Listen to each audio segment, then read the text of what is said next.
Hello, everyone. How are you all doing? Come on in, sit on down. It's time for another Truther therapy session. And yes, I think we're all in some dire need of some therapy this week. Things have been pretty tense, haven't they? I think we can all feel it. Something's in the air. Something's not quite right. Something about what happened very recently seems to have hit different, as the kids say today. The vibe's weird, I think we can all definitely feel that that's the case, and I think tensions are running extremely high in every single faction that could possibly exist within and without the conspiracy world, and in the normal world, the political realm, and the rest of it. And today, I think it might be good for us to have a therapy session and kind of just get it out, talk about what happened to Charlie Kirk, kind of lay it all on the table, theorize, speculate, within reason, within tempered reason, discuss all the angles out there and where we all stand, and maybe discuss the effects this has had on all the communities I mentioned earlier, because I think we do kind of need to air it out a little bit. Accusations are flying everywhere, distrust and mistrust and unsubscribing, and I can't believe you believe this, and I can't believe you haven't figured this out, etc., etc. A lot of things getting flown around all over the place to everyone and anybody, or on any platform I've seen. I've been watching with tentative eyes, kind of waiting for the dust to settle a little bit before I start really talking about this topic. And it just so has happened to time with this Truth or Therapy session today, where I actually have two guests with me, Ollie and Lee of the Daily Conspiracy podcast. And I think there's nothing else really worth talking about today other than what happened to Charlie Kirk. So guys, can you hear me? Are you there? Loud and clear. Yeah, mate. Thanks for having us on. No problem. There goes screen switch. The guys can see you too. So it's good to have you here. It's good to catch up. The last time we spoke was a few weeks ago. I think I was on your podcast talking about a lot of things. We went down many rabbit holes in that little conversation, discussing the millennial reign, and the clown research as well, and just kind of aliens, AI, the rest of it, all the stuff that seems today kind of a bit of a back burner stuff. Let's just leave that for a little bit and let's focus on what's going on with this current shift in the societal sphere. And I noticed you guys did actually just kind of cover this briefly the day it happened, and Ollie was explaining to me before we started and before you jumped on, Lee, that you had a show prepped to talk about 9/11. And then suddenly this just happens, and it's like, well, now we've got to change topic completely and discuss this issue. And I'm just going to give it to you guys for now, and just let me let you guys roll and just let you know what happened. What do you think's going on here? What was your initial reaction when you first heard about this? What did happen in that little show of yours, and what were your opening kind of thoughts about all of this? Well, I mean, it was pretty wild, wasn't it? I mean, it's not often that you change a show 10 minutes before you're going to do it, and then 10 minutes before that I've explained on the show we did that I'd only seen the long range shot of it at first, and because at first I thought he'd been shot in the chest, and I saw the graphic up close thing for it maybe 10 seconds before we started recording the podcast, which probably in hindsight, it's not the best thing to go into a show with in your head. And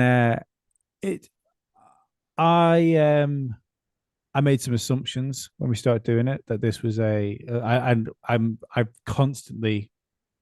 being barraged of people for thinking that the obvious might be the answer here, that it was a far left activist that had been energized to do something and then went ahead and did it. And then I've then got this fucking smorgasbord of responses for what it was from everywhere. From it was Israel, it was this, it was that, it was the other, it was 100 different things thrown at me. It was a blood pack, it was squibs, and then there was QAnon things thrown into it as well.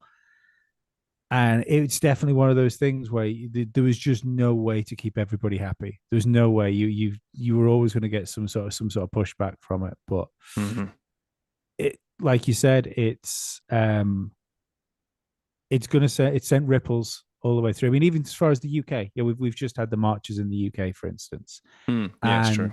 There was people wandering with placards with Charlie Kirk's face on and stuff like that. People who I mean. I would have never thought that Charlie Kirk would have been brought into like a UK like anti migrant or anti illegal immigration type type scenario. So I don't know. I'd love to know what you think about it. Actually, is the do you think this is going to have echoes that continue to go on, or do you think over the coming weeks the media is going to do a really good way of memory holding it and moving people away and on?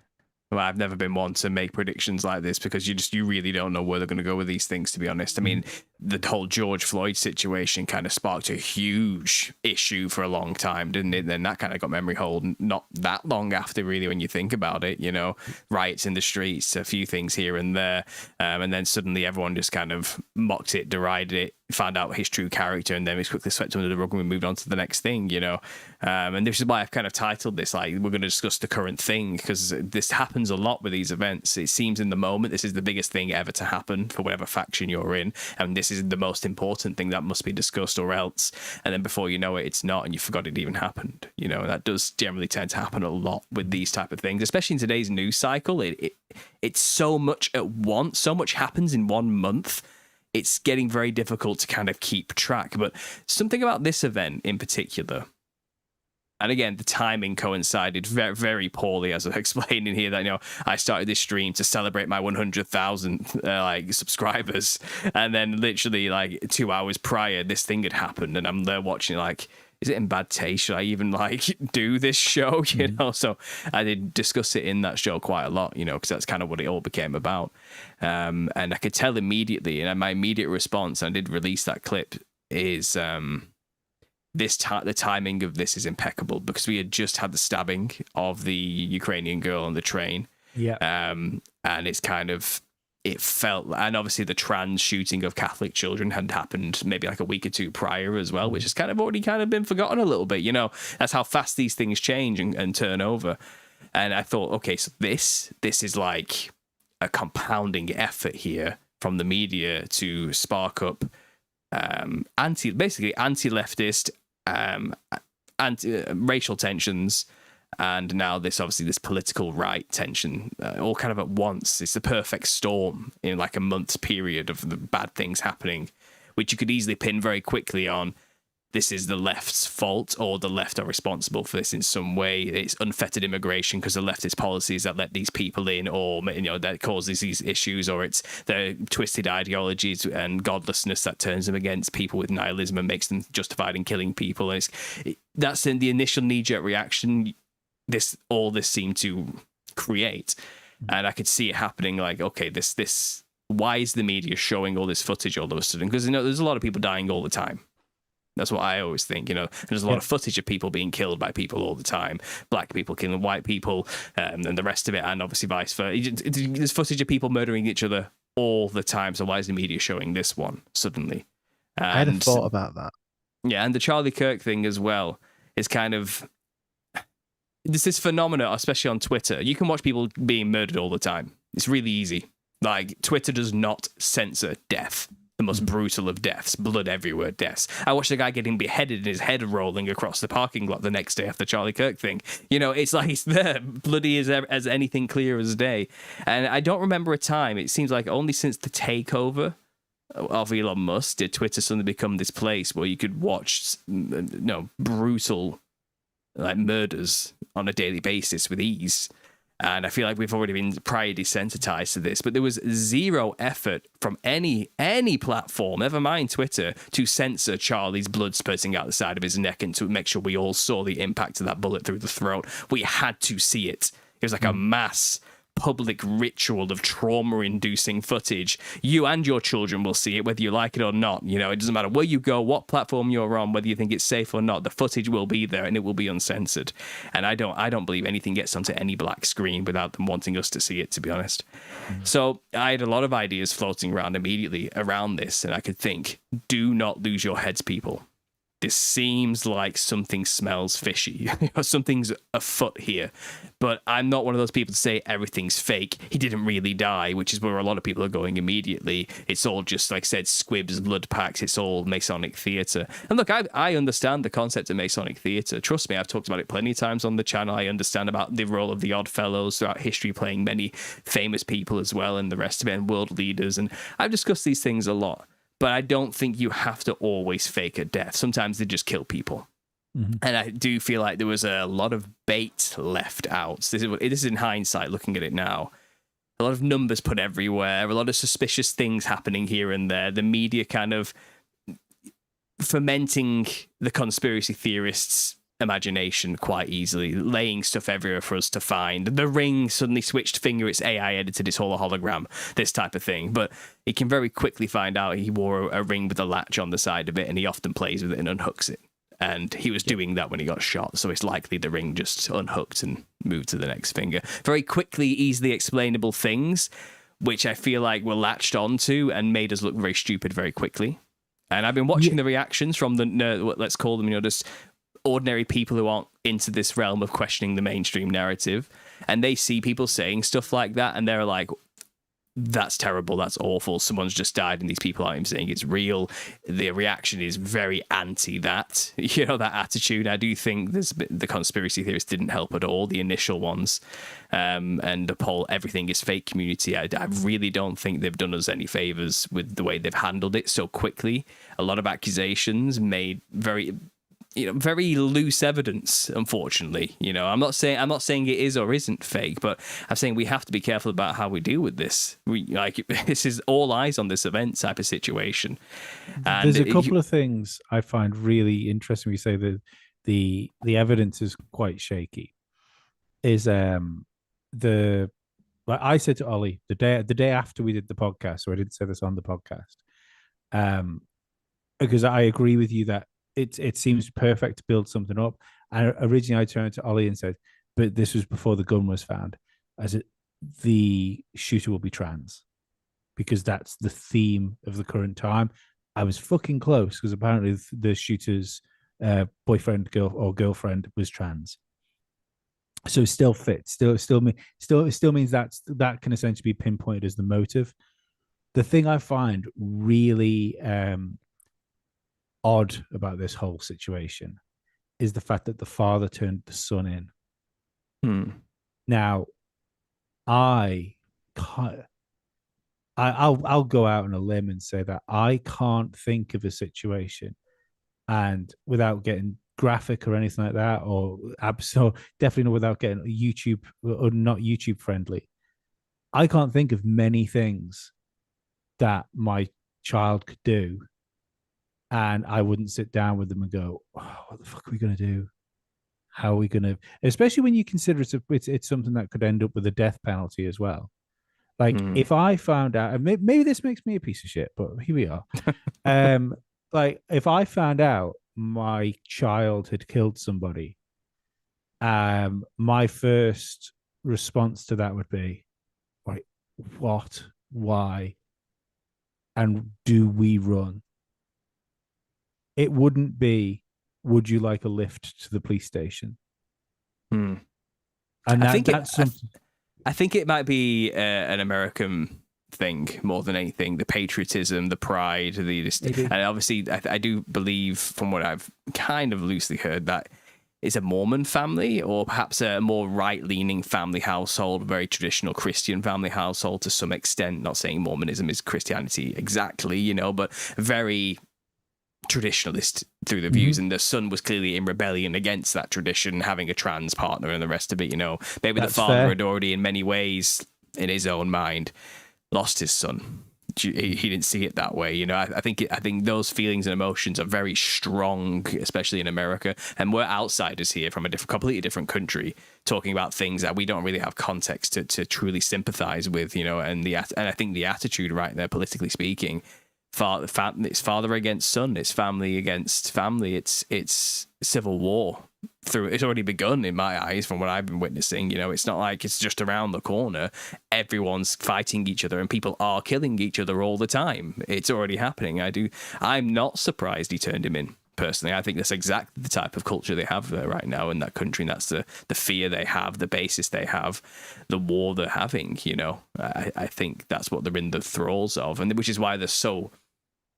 This is why it's so divisive to even have an opinion one way or the other. But you cannot please everybody.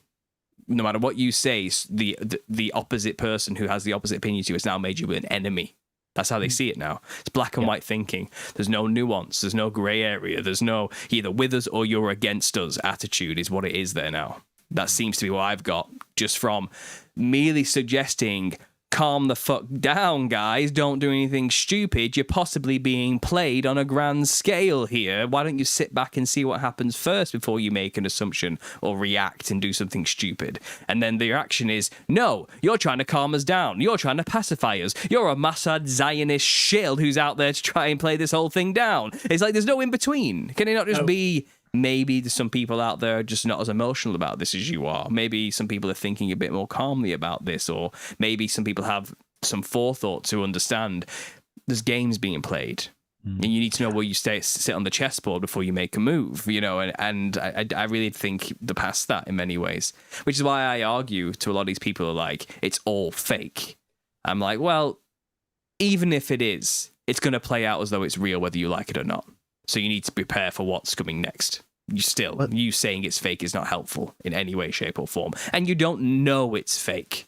You've got all these little tidbits here and there that you could then say, well, secret societies did everything and it's all one big show. Maybe, okay, you maybe have that, but that's not proof, unfortunately. That's not going to fly in court, and that's not certainly going to convince the masses. The masses, as far as they're concerned, somebody who didn't deserve it was killed. I see what is real. What's ahead. real is the amount of death you see on the internet, and my worry is when you see you've seen 2 murders in the space of a week, horrific murders. In 10 years' time, how much will that ramp up? How much will humans see other humans being slaughtered and become numb to that? That is one of my biggest worries, because then what happens to humanity when you see that every day? You've just got access. Our children have access to seeing people die in real life. Mm-hmm. It's trauma, and trauma really changes people in a big way. It makes people have split personalities to cope. That's what PTSD is, and schizophrenia is in many ways. You know, people who cannot deal with it. You know, MK Ultra Mind Control is in the business of breaking people down through trauma to have split personalities so they can escape the misery and pain and create alters they can control and program. And if they're doing that on a mass scale to the public, you know, worldwide, not just isolated in the Western world, perhaps this is everywhere. And with events like this, it seems like they want it to be everywhere, you know. These are scary events that give send the message, it could have been you. You know, careful going out there publicly speaking about things that go against the power structure. You might get a bullet to the neck. Subconsciously, that's the message being planted, fear, you know. And then obviously witnessing somebody die is terrifying. That is traumatic. I remember back in the day when the internet was brand new. I remember I once caught an image on some, maybe eBaum's World, some really obscure website that doesn't exist anymore from the bygone times, you know, where you had message boards on 4chan and things like this, where it was brand new. And I saw somebody who got hit by a sniper bullet in the forehead. He's just splattered on the floor. His skull is peeled open and he's on the floor. And I am like, 13, 14 years old. I was traumatized by that. Absolutely, you know, like, just didn't expect to see that flashed up on the screen suddenly.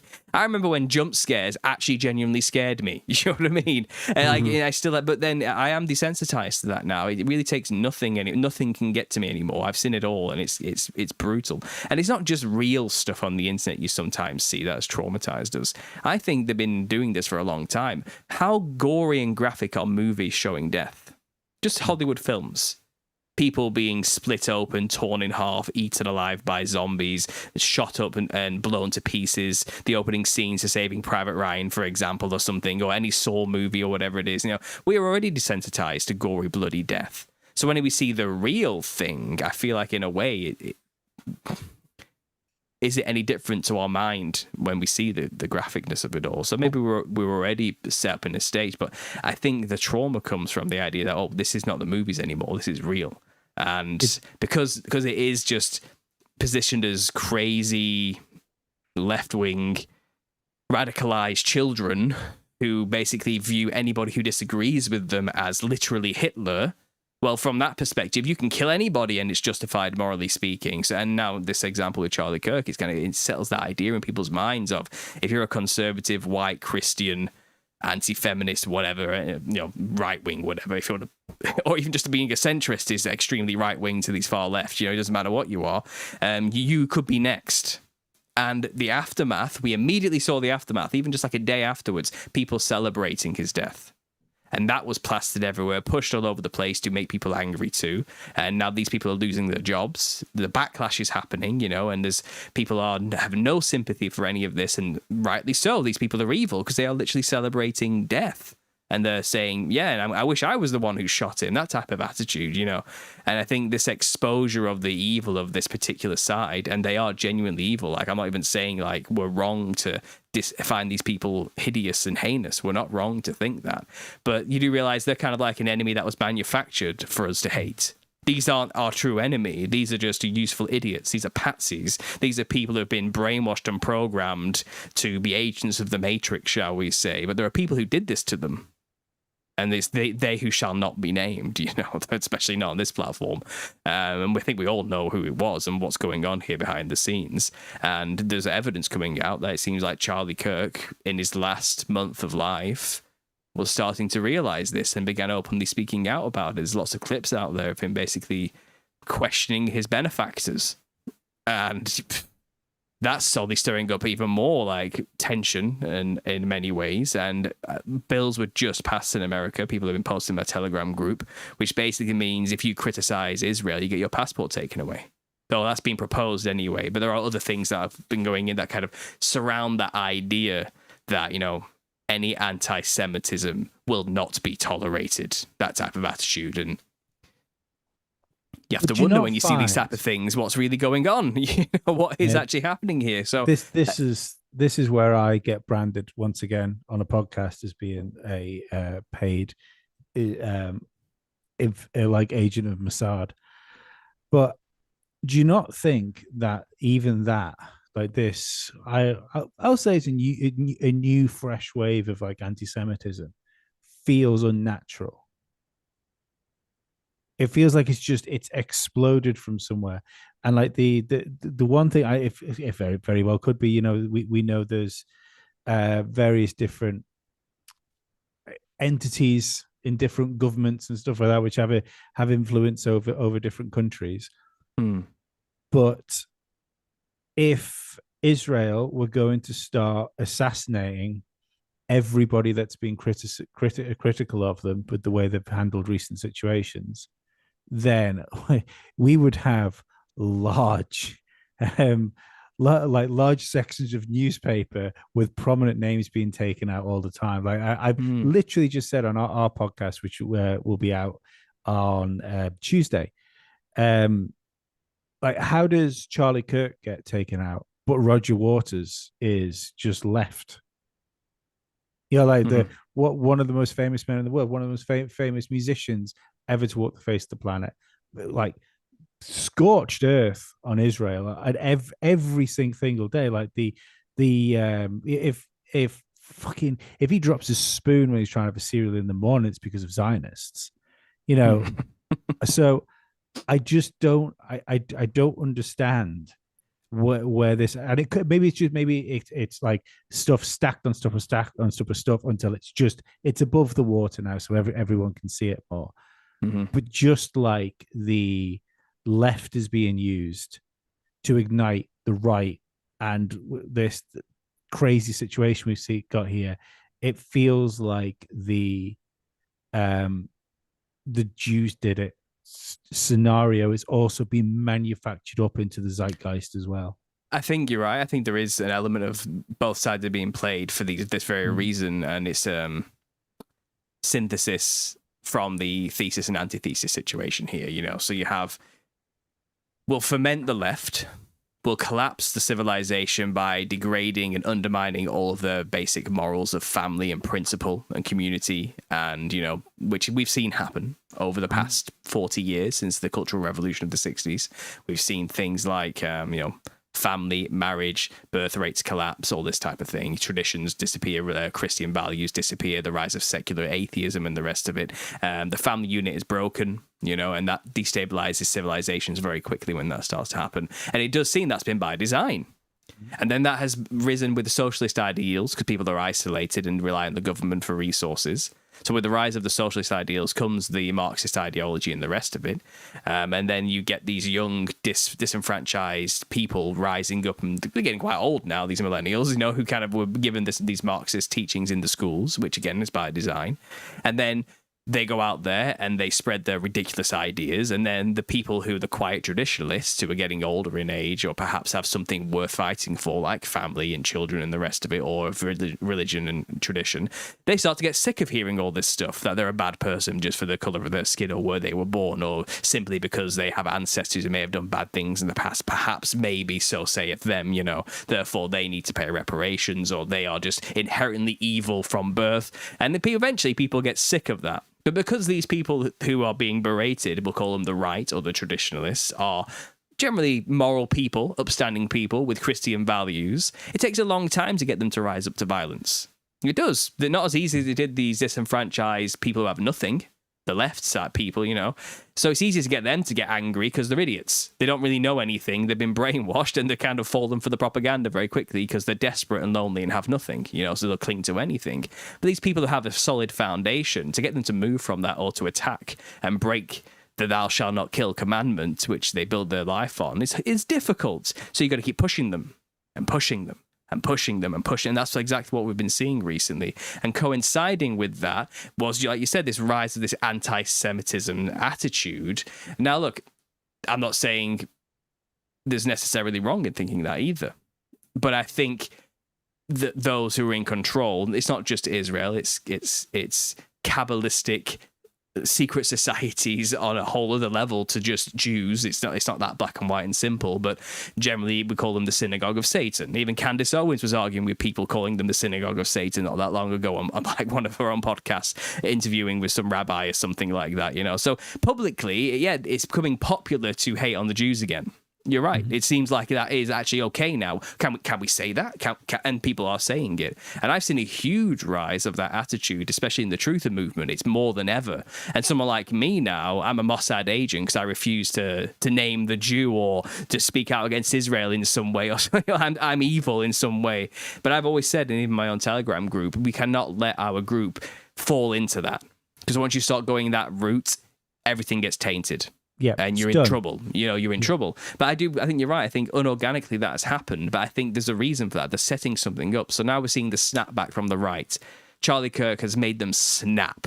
All the unfettered immigration, the rape of our young women and the rest of it, all that stuff, you know, that's been happening in the Western world from every border, everywhere, primarily to white people. Yeah, we're getting angry. We're getting sick of it. We're sick of it. Being called racist isn't working anymore. It's kind of, we're over it. The tolerance and the sensitivity is over. That's the general sentiment and attitude of Britain and America now. That's it. And I think, again, that was done. That was planned. They want that. They know eventually they're going to snap. And when they snap, we can then frame that clapback as the worst evil atrocity ever committed upon any people ever. And they want them to blame the Jews. They want them to have that anti-Semitist attitude. And the last time this happened, well, the most evil man in history, you know, and with the Allies gathered together to fight, literally Darth Vader himself, you know, the mustache chancellor. And we've seen this before. This is actually pretty much the same thing that happened last time. You know, well, it's happened before, and I think they want us to snap. And when we snap, it's going to be a righteous anger. As far as we're concerned, the right's concerned, you know, I'm not saying I'm not left or right, to be honest. I'm a follower of Jesus Christ, and I follow the non-aggression principle, you know, so I don't think fighting is the answer in any way, shape, or form. But the political right do see it as justified, because these leftists are evil. They are actually evil. That's the problem. They're doing evil things all the time, and they're terrible people who are literally degrading and destroying civilization. So it seems justified to let's just kill them.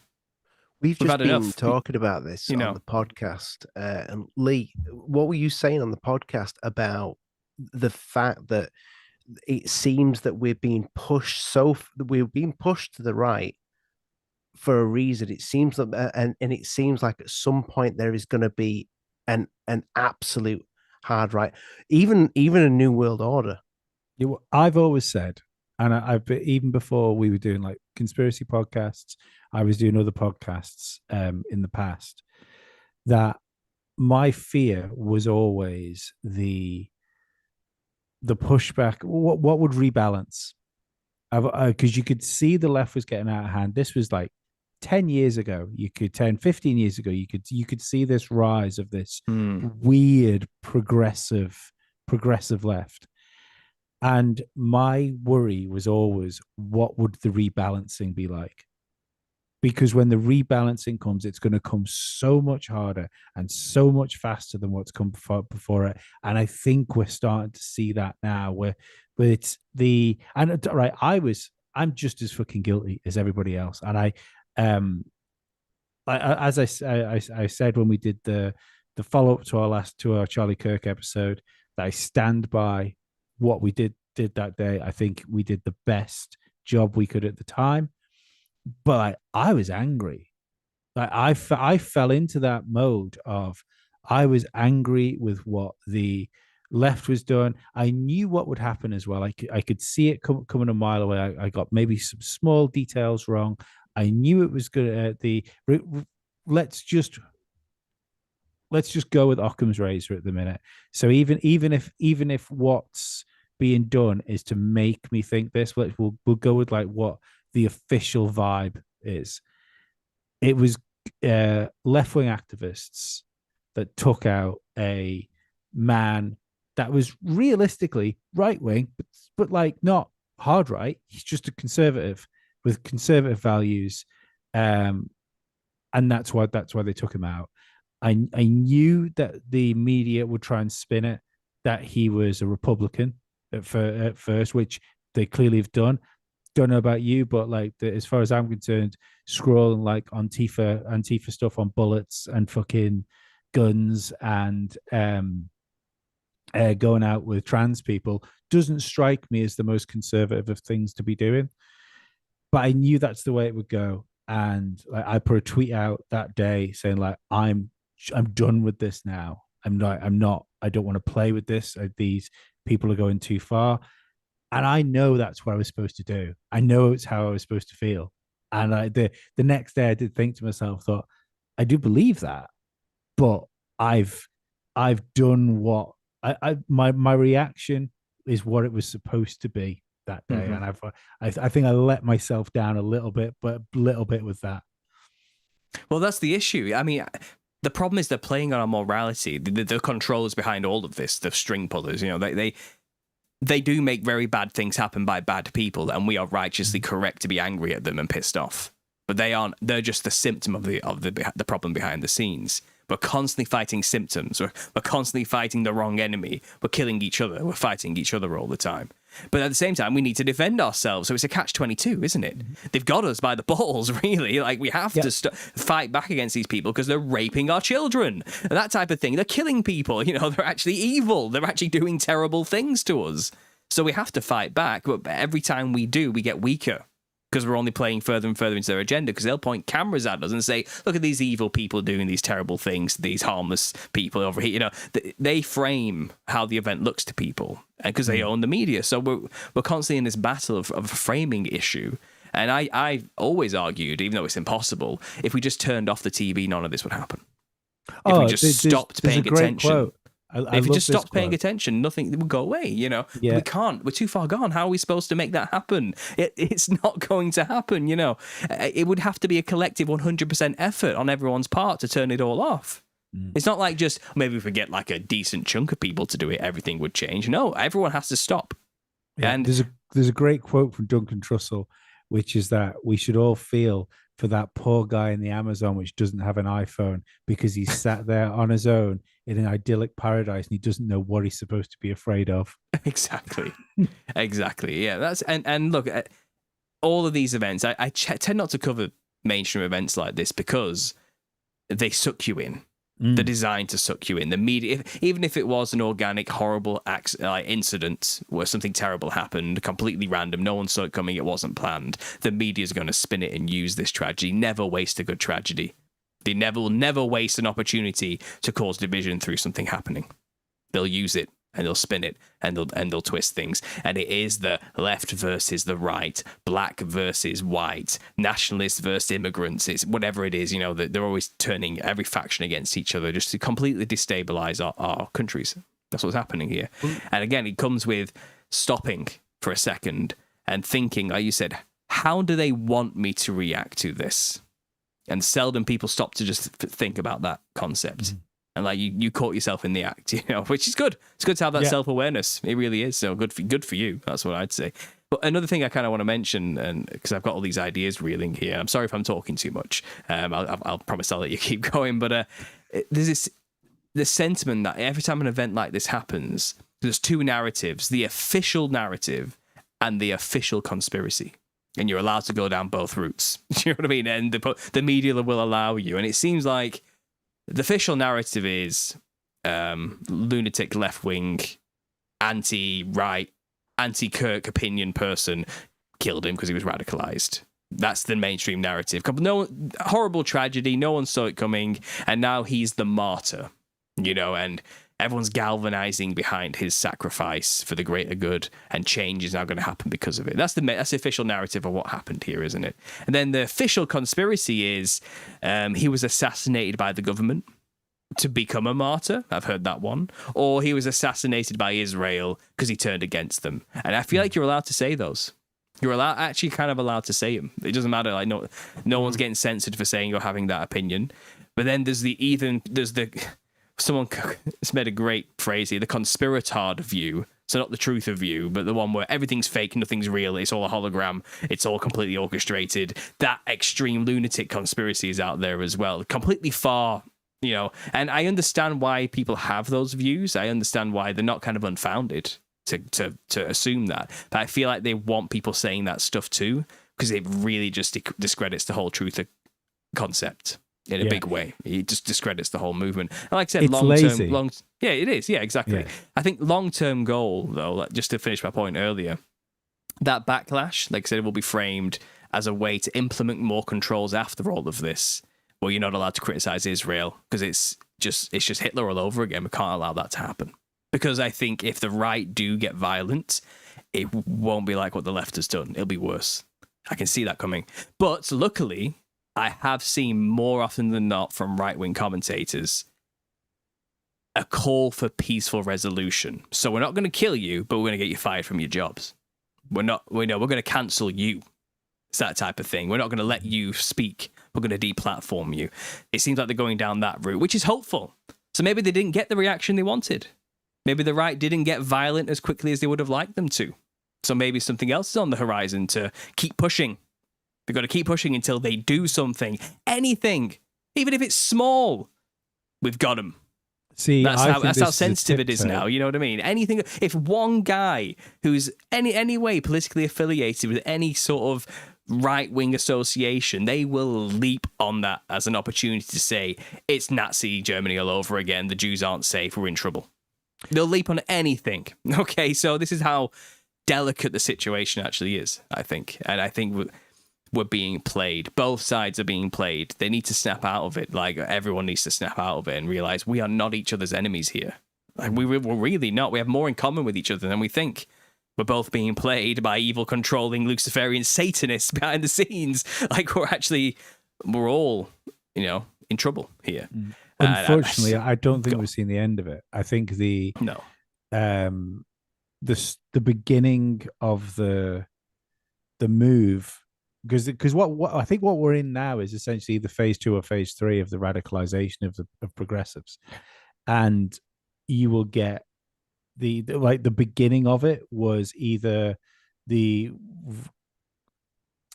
attempted assassination, whatever the fuck happened with Donald Trump, who knows? That's it's that's not even just one show, that's many shows on its own. But the repeated attempts that were publicized. Then you had the the healthcare guy that was, or the health insurance guy that was gunned down by Mario. Now you've got this. I think this is a slow tiptoe to normalize actions like that, which then radicalize the left more. And that's when you're going to get your pushback. That's when the trigger point will happen where because I've said this for a while. You can list a load of conservative commentators, like, and I like thinkers like a Jordan Peterson, like Douglas Murray's, Gad Sad's. Just think of the amount of people that have gone on Joe Rogan, which you would consider as being like right wing thinkers or commentators. The left doesn't have that. The left's got like Sam Harris, and then that like weird blonde kid that's on TikTok all the time.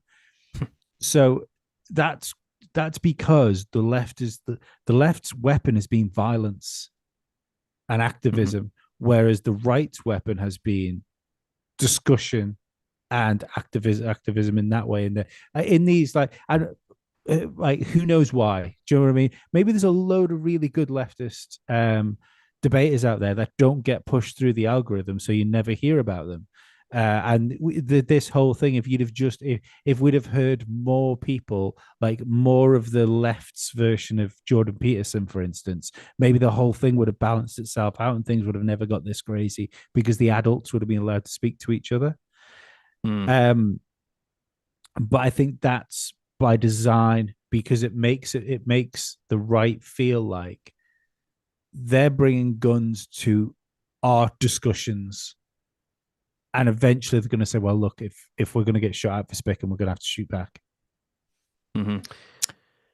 I'm just waiting for, and I hate saying this, but I'm waiting for the next mass killing in the UK, because that message that Elon Musk said on Saturday, where he said, if you don't fight, you'll die. I'm waiting for something to happen and then people to start editing that into the footage. If you don't fight, you'll die. I can see it happening. It's almost like the seed is being planted. And that's not me saying that I think Elon Musk is on the wrong side of history or anything like that. Maybe he's one of the good guys. I don't know. But I think all these people are being played. We said this about Tommy Robinson on the show. Tommy Robinson, I believe he loves his country, he loves his people. But do we think that he's a very useful chess piece right now? I think he is, and I think the elites know that. I think a lot of these people don't realize that they're actually being used. I think that's how pernicious this conspiracy actually is. It's kind of they foment a world where characters like Tommy Robinson exist. You don't have to invent them and give them a script. They'll just naturally occur, and then they've got them. We can now direct his life, keep tabs on that guy, influence him, move him, use him, spark a revolution, destabilize, that type of thing. Could you imagine if Tommy Robinson was assassinated at that march? Could you imagine the backlash and reaction that would have happened? Millions of people in the street witnessing their leader be taken out, and it would have been framed probably the same as a Charlie Kirk situation. Could you imagine? There was part of me that thought that might happen. If I'm honest, there was part of me that thought something horrible is gonna happen that day. Yeah, and it doesn't mean Tommy Robinson has to be an agent, and his job was to do that. He probably genuinely and does believe in what he's doing, you know, and it's for the best, and rightly so, because morality wise, is he wrong? Are immigrants doing terrible things to our women and children? Yeah. Are we safe? You know, this is the problem. You know, like bad things are actually happening, and it's easy to then, you know, to rile up anger, from righteous anger in that result. And that's exactly how they control us. That's how they do it. They create the problem, we react, they create the solution. You know, after the chaos. Yeah, because there is a conductor of chaos. Order out of the chaos. Yeah, exactly. And they already have the solution waiting for us once we kill each other. Once we're just strewn with bodies and covered in blood and exacerbated, and our numbers have been thinned, and we've killed each other enough, They'll be there waiting for the solution. Don't you guys just want this to end already? You know, why not come over here and take this mark or do this thing or take this or have this new policy or take on this new role or have this new leader or something's already in the works, you know, but we have to be pushed to the edge, to the limit, and to beg for the solution. That's how it's always been. That's what they do. That's the modus operandi. Order out of chaos. The phoenix rising out of the ashes. Ordo ab chaos for the new world order. Like they tell you in black and white prints, this is the plan. And we can't help but imagine and remember like the Mazzini letter from Albert Pike about fomenting the Third World War, which will mutually destroy any form of religion on the earth, making way for Lucifer, basically. Making way for the Luciferian doctrine, the New Age doctrine, for the New World Order, you know. And all of this is kind of part and parcel for that narrative.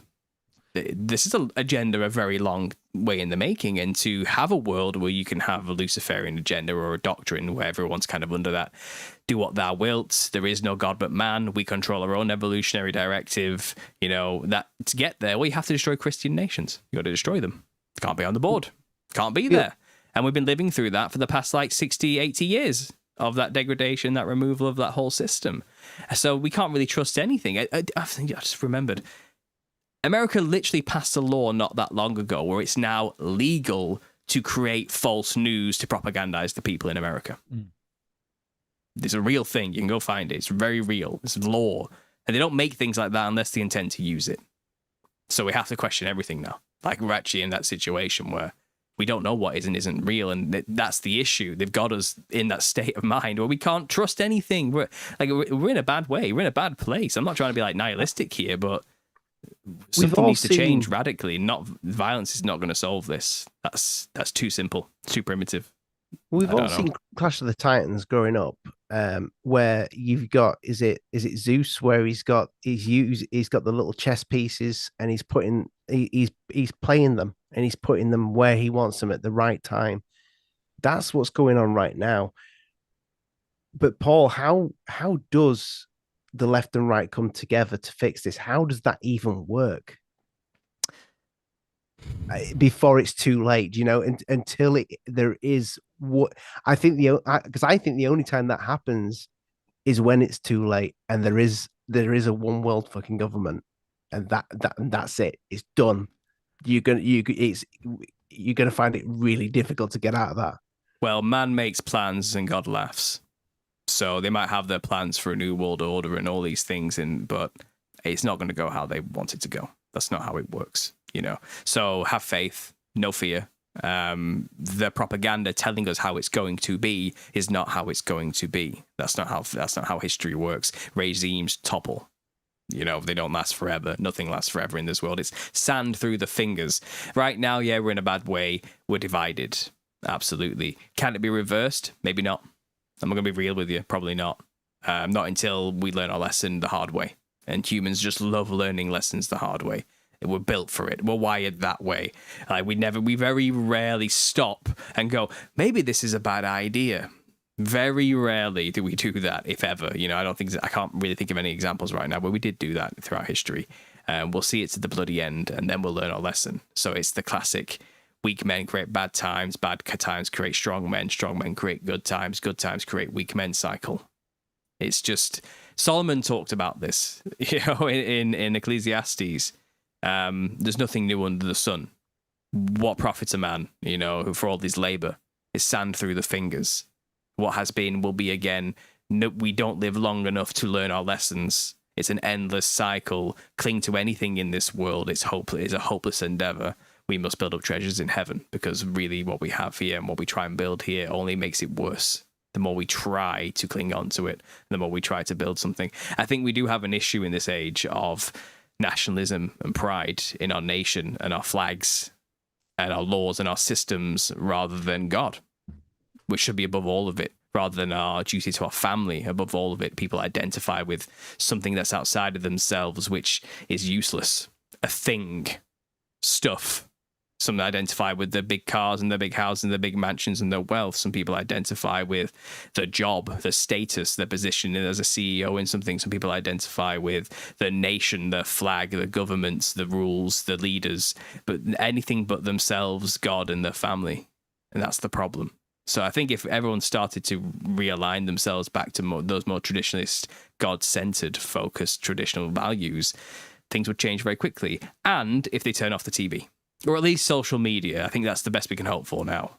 People go on a social media cleanse and remove all the apps and just stop paying attention to it and assume it's just a movie. If they tell you anything, it's a story. Don't make it affect your day-to-day life. Because a lot of these people who are killing people, they're reacting to what somebody on social media told them, or what the news told them, or what the box told them. You know, that's that. Until those things change and that realignment happen, there is no meeting in the middle for the left and the right. The left are quite literally antithesis to the right. That's how it is now. That's how they've been structured. There is no agreement on anything. There is none. And, you know, the left are predominantly more violent because they don't have any foundation that's greater than stuff themselves. They have nothing. They've got nothing. It's a tenuous.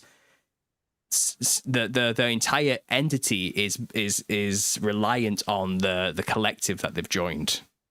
You know, and that's why they have the pronouns in their name, because they need to show allegiance to the group. You know, they don't have an individual self where they can feel anything. I don't know, like human, like a Borg in a way. But the God created us fearfully and lovingly made as individuals in His image. We're not a hive mind. If you have the traditional right-wing Christian value mindset, you are an individual and you have a purpose. Go out there and find it. And God loves you. What do the left have? You're a mold that spawned out of a pond one day and evolved from a fish on this pointless, meaningless rock in the middle of absolutely nowhere. Nobody loves you. Life is meaningless. There's no meaning to anything. It's all pointless. Just give up and die already. What's the point? You might as well kill as many people as you can while you're at it, just to have some kind of semblance or impact on this world. Maybe you'll be remembered for a little while if you do that. That's all they've got. They've got nothing. And that's what we're seeing. Where do those two people meet in the middle? Well, I guess it's up to us to not meet them with violence and to meet them with the gospel, or at least meet them and say, look, I love you. It's okay. I know it's hard. We know it's hard. It's hard for us too. But this is not the answer. These people telling you these ideologies, they are spinning you a complete sack of shit that's going to lead you to death and misery and pain. You know, I want to know when the pin was pulled on it, though. I want to know when the pin was pulled on the change, because I do think this modern, like we'll go the term woke and progressive is being overused now, but we'll go with it now because it's the best thing we've got. Because I had a really interesting thing happen. This was not last year, might have even been the year before. If it was the year before, it was like late the year before. And I was away, like mainland UK, because I live on a small island, and not Epstein Island. Sorry. And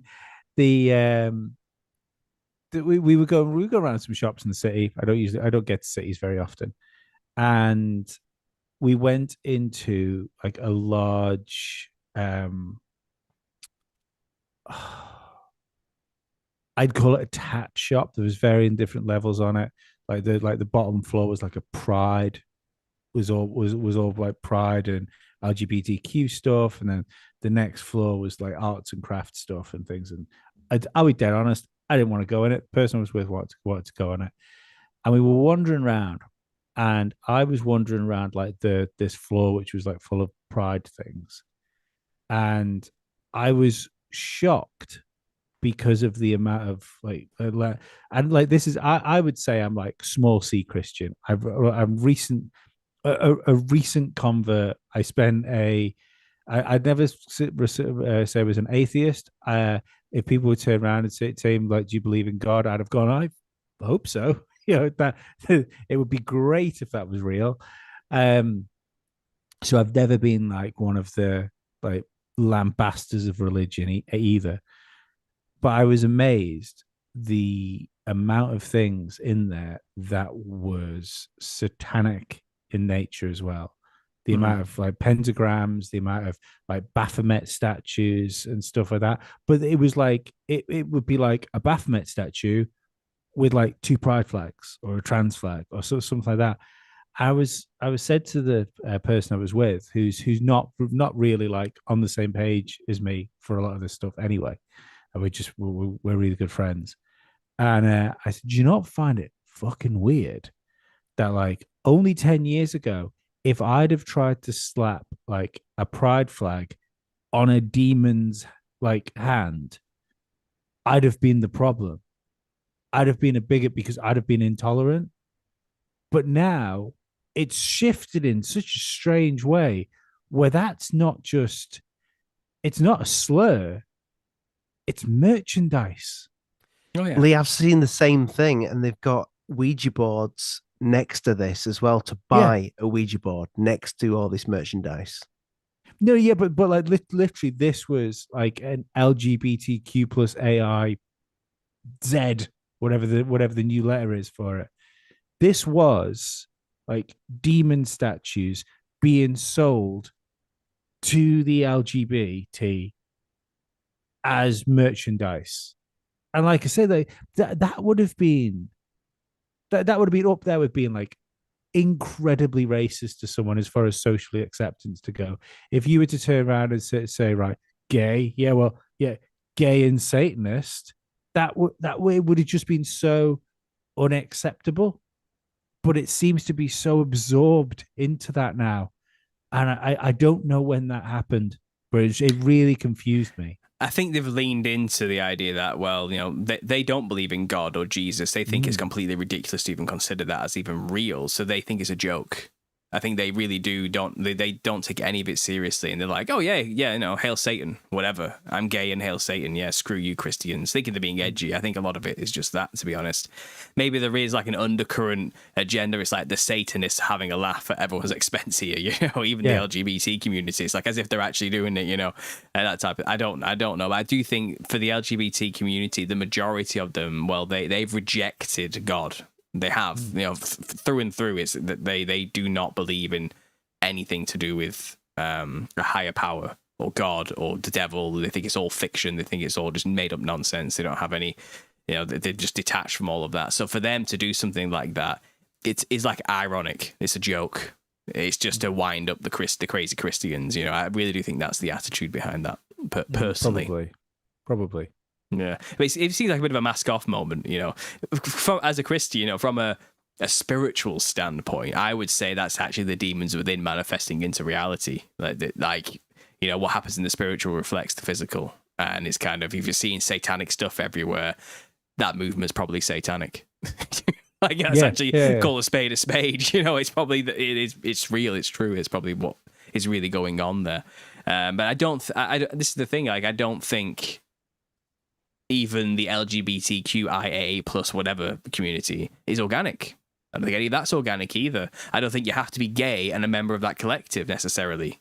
Like, but it's kind of, they have that, if you're not a part of us, you're against us attitude. So a lot of gay people feel like they have to identify with the pride flag and the symbols and the names and everything and the rest of it. Because if I don't, my community will reject me. But there are a lot of gay people who are like, that is the most ridiculous thing ever. I'm not getting involved with that nonsense. And they don't agree with what they do, parading through the streets naked in front of children and all the rest of it. They don't agree with any of that, you know. There's a lot of like gay conservatives, you know, who, you know, Charlie Kirk spoke to some of them. I've seen a lot of those videos banded around lately as well, you know, that he reached all youth of any whatever they were, wherever they came from, you know. And that's the thing, that they're not a monolith, and like Christians aren't a monolith. You know, even the left should not have to necessarily be a monolith, you know, of just one way, but they seem to have homogenized a lot more.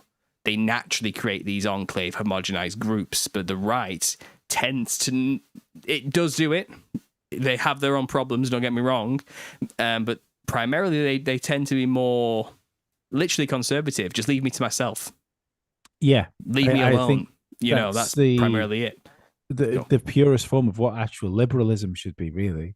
Yeah, you know, that's like the irony. It's like just being being liberal. It's considered right wing to these, whatever they are. What should we even call them? Far left? What are they?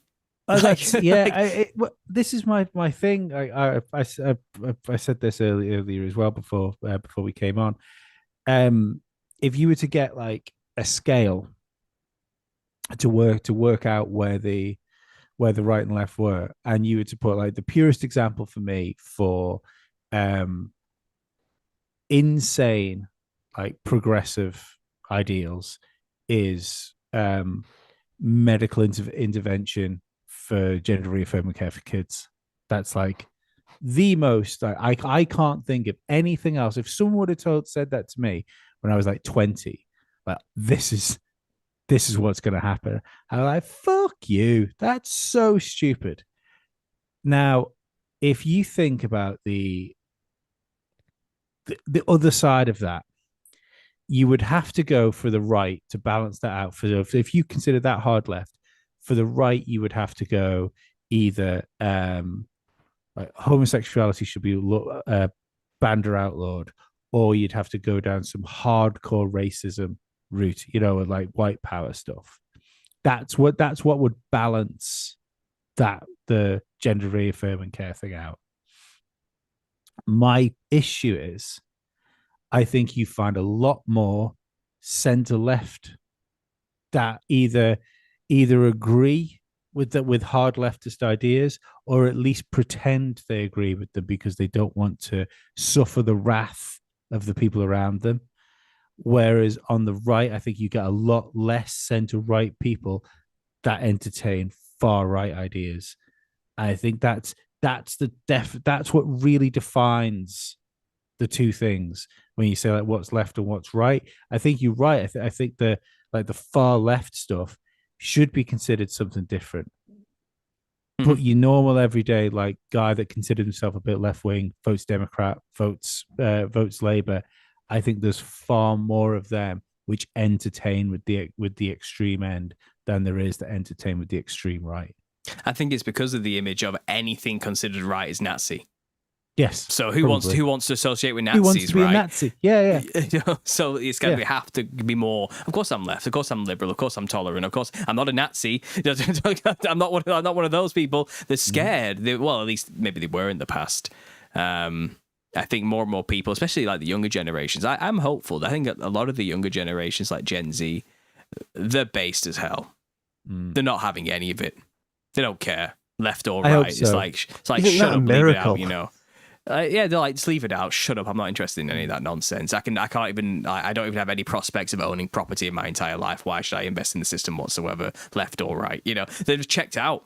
They've completely checked out. And I think that's where God laughs. It's kind of, they have all these plans, but the plans only work as long as society continues to play the game. And I think that generation has just put the controller down.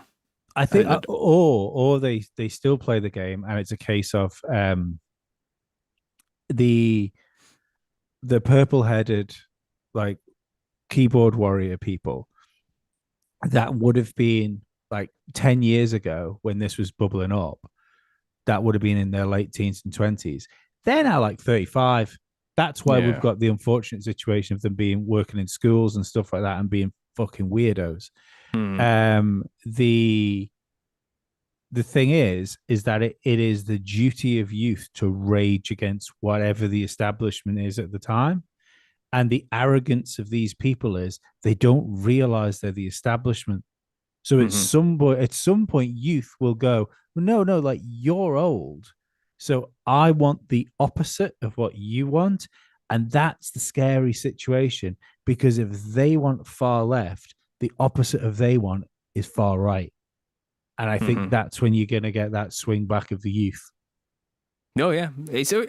I'm watching a lot of videos online from that generation, and they're basically just explaining the situation they're in. And they're actually very cogent and intelligent. They're very clued in and aware of what's really happening in the world. They're under no illusions about who rules the world and what's really going on. They've done their homework. They're completely just... They're apathetic about it as well, but not in like a useless way. It's more like a fearless way. It's really odd. Like the demeanor, they're on a different wavelength to us. I'm a young millennial. I don't think I consider myself the same as older millennials. I'm on that cusp, the early 90s type period where I only just remember kind of knocking on the doors to ask people to come out to play, before phones fully took over. But I was there when like technology kind of advanced. And I'm a part of the generation that's been shafted where we can't afford property or anything, and our entire futures have been ripped out from underneath us. Older millennials, I tend to find they managed to get their foot into the property market. They've managed to get that job. They have the pension already going. They already have the kids and everything. They're already kind of settled into that lifestyle before the rug was pulled. My generation just quickly got taken away before I had a chance. I just so close. It was just there, and it just slipped through my fingers. We're just a bit too late. There was a 10-year window, I think. Like, 'cause I am like day one millennial, like the where I'm the first year of the millennials, and the way I look at it is because I'm early millennial, but I very much fall into the I got like the rug pulled out from underneath me as far as like getting on the housing ladder and stuff like that. But that was because like stupid me had a dream of like where I used to play music in a band. I used to go away and do lots of gigs and stuff like that. And I put a lot of time and effort into that, and not realizing how things would shift so quickly. And then eventually when that all stopped, I went, oh no, I'm like, I'm too old to do this now. I'm too old to get a mortgage, and like this is a real problem. But I know what you mean. Like there was definitely a small window of opportunity, which was like for the generation before, a massive window of opportunity where people were really doing quite well. This is what I don't get with the control system, though, is I still stand by the idea if it was just control people wanted, would still be living in 1998, because that was the best control that the governmental system had over us.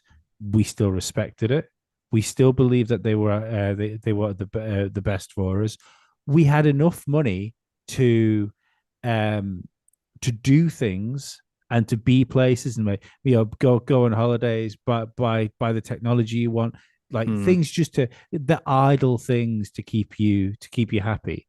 Isn't that the Matrix? Isn't it? They kept them perpetually in 1999 because that was the peak of human civilization or something like that. Yeah. Isn't that what it said? Because it was. Yeah. I get what you mean. Like everything seems so hopeful. Yeah. So why, if you want to control the people, why not just keep them like that? Because maybe it's not about that. Exactly. So that suggests that the ultimate decision, the ultimate end goal for this is despair. It's not just control. It's about keeping us in a perpetual state of despair and fear, which, like, again, I then fully shine up the conspiracy tinfoil hat there and go, what is this, like loosh harvesting? Is this what we're doing? Are we human batteries feeding something that's not of this fucking earth? So maybe they bring that in, and then so we talk like a lot of the younger generation, like you say, they can't afford to buy houses and stuff like that. They own nothing. But maybe when they bring in whatever they're going to bring in to, you will own nothing, but you will be happy. That will work. Because they go, well, at least I'm happy. Yeah. I never own had nothing. anything to lose to begin with. There was no investment. I had nothing. So thanks for something, basically. Yeah. They'll be grateful. Maybe. I think I've played out many scenarios over the years of what are they doing here exactly? Because it does seem like there is an element of keep them in fear going on. There's definitely a gilded cage element where a lot of people living in abject luxury or comfort to keep them trapped. I feel like each area or geographical location has their own little game being played on them depending on their culture or what it is they're interested in, And I think there's always hierarchies placed everywhere to keep a division between the haves and have-nots, and I think it's just an endless cycle because even the elite are constantly being replaced because they age and die as well. There's always a replacement going on at every level, and I guess it's luck of the draw where you end up when you're born. In a way, like you don't know what it's chaos. It's just complete chaos, and I think there is a benefit to chaos, keeping people in chaos. I really do, because it's you live for the moment rather than thinking about where we could end up in the future. And I think, especially in the West, and I think this is maybe an issue. I'm not trying to get all like every time we talk about generational differences, it degrades into just name calling. But people say the boomers, they kind of made a big mistake. They didn't think about the future. and they just spent everything and wasted everything and didn't think about what their children would have because everything seemed so hopeful and perfect at the time. And I think that the issue is now that it's all come full circle and the debt's just ridiculous and the tax to replace that is ridiculous, and it's kind of just been an endless cycle since that period of abundance, you know. That golden age is over and we're kind of living in the cesspit of it all. I think it seems by design. I'm not saying it's like the boomers' fault. I think even they were fooled. They were promised a golden age for the future. They thought it would be okay to do what they did, you know, to spend, get into debt and whatever, you know, like just live for the now. But it's just chaos can cause that mentality to begin with. It's kind of, well, World War II had just ended. World War I had just ended.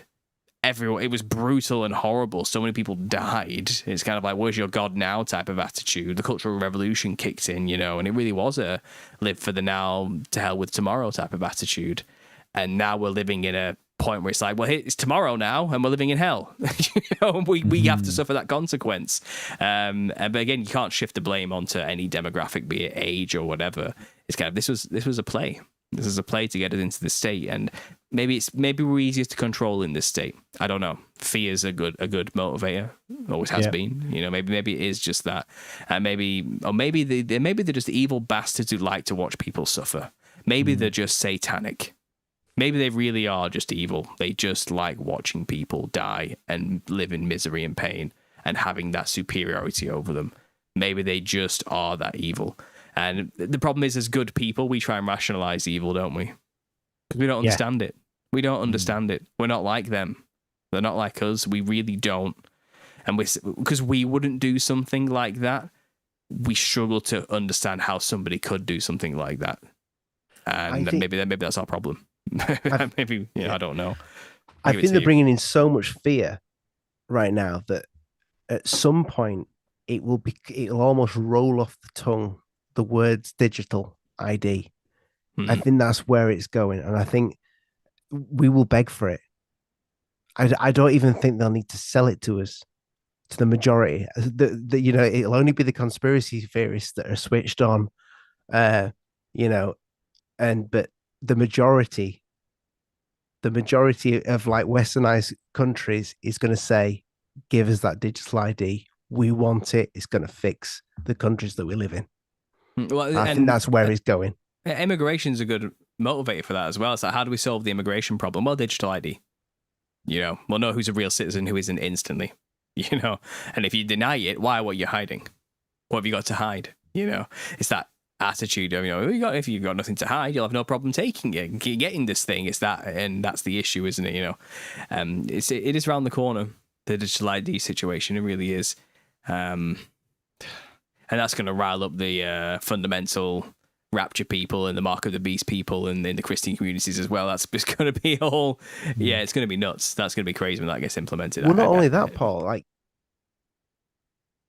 will you better do what you do when that is put into place? Will us with the Daily Conspiracy podcast be able to carry on with that into place? You know, because if I ever choose between that and feeding my kids, which one do I choose? Do I go out and just do the day job and just go, you know what? If you can't beat them, join them, because I need to feed my children. That comes first. You know. Well, I think there are decentralized currencies, ways to support yourself outside of those systems, which again they demonize and try and attack, and that's what that whole Bitcoin situation was, and why there's so much strict control over that, or at least they're trying to implement control and regulation onto a decentralized system. You know. But again, I would say don't give in to fear. Just because they have plans doesn't mean they're going to come to fruition. It's kind of like our tacit agreement with their plans is what makes it happen. It's a self-fulfilling prophecy at the end of the day. We can always say no.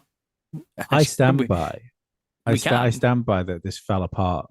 That the plan is in the process of falling apart. That doesn't mean like I'm not like the white hats are winning type guy. Because like there's a very good chance if someone's already took the underpinnings out of civilization or what we have. So we have very few institutions left that we trust. We were talking before about media, and we don't trust the media. We don't really know what truth is anymore because we don't know where you can find the truth or who's going to give it to you. I think that's by design. Unfortunately, I think the result was fell apart during lockdowns. I'm one of the people that believes we were never supposed to get out of lockdowns. I think the digital ID and police state system was supposed to come in then, and I don't think enough people subscribed. I don't think enough people took the juice. No. And the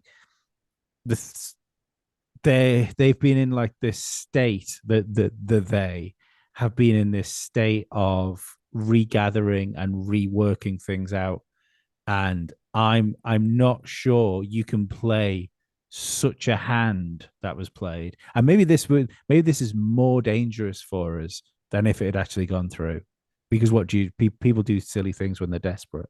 Hmm.